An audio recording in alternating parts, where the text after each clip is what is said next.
Right now, let's talk about some very good news that we got yesterday. Well, not that you see much of it in the news, but Britain looks likely to end the decade with a record number of people in work and unemployment at a 45-year low. Official figures yesterday revealed just after 9:30 revealed the jobs market has continued to flourish. Workforce has risen to 32.8 million.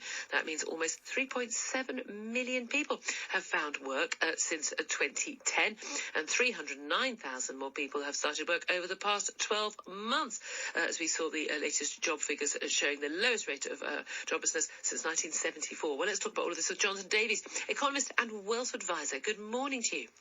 Hello, Julia. Good morning.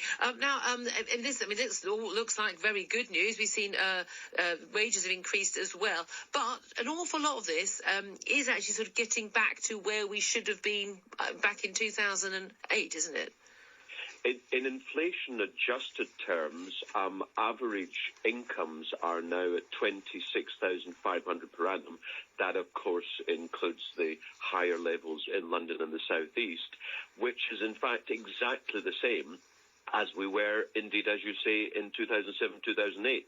So it's taken over a decade to get back to earnings levels in purchasing power terms as over a decade ago. Yeah, indeed. I mean, so the good news does hide the fact that actually things have been pretty darn hard. Now, the latest figures from the Office for National Statistics for the last 3 months to the end of October, record 20.7 million people in full-time jobs. 1 million more people are in work since the EU referendum, despite the fact I think we were supposed to lose 500,000 jobs. The joblessness rate among women is at a record low of 3.5%. Unemployment rate overall is now 3.8%, the lowest since 1974, a darn sight lower than an awful lot of countries in the Eurozone. I think we're just down with Germany on that. Youth unemployment is almost halved in the last 9 years, which is an extraordinary figure. But some of this does mask some other facts, doesn't it? A lot of these extra jobs are, I think 3/4 of them are women in the workforce, and a lot of those won't necessarily be women who want to work. A lot of them be women who are working longer because their retirement age has gone up. That's no doubt very true. They would have expected to retire at 60, and now they're going to retire at 65, or indeed later.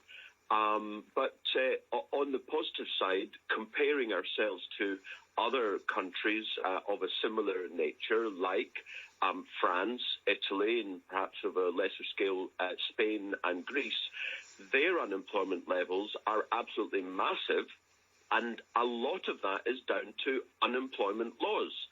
As indeed I just said in my podcast yesterday, in the UK, if you're no good at your job, you'll get fired. That doesn't happen in other countries. So why would international businesses go to those countries and set up shop? And the answer is they wouldn't.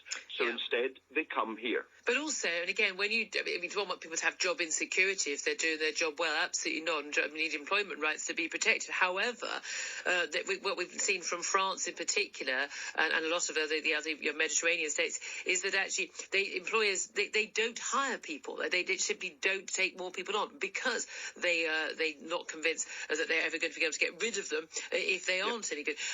In terms of wages, now this has been the 21st consecutive month of wages outpacing inflation at 3.5%, and people will be feeling the money in their pocket. And I suppose we also have to allow for the fact that people who are just entering the workforce, either younger people or people with less experience, they're going to be on lower wages. But people's wages, people who are already in employment, their wages are actually outpacing that. That 3.5% includes people who are very new to the workforce. But we again, this is after a number of years of wages going up below inflation, so where people had real-term cuts. Yeah, well, in fact, for 6 decades, wages earnings have generally risen below the rate of inflation.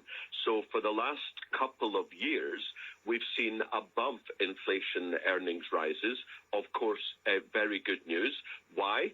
Well, it's because the minimum wage keeps getting raised, the living wage, the public sector pay cap has ended, and indeed there is high employment, therefore there is competition for employees.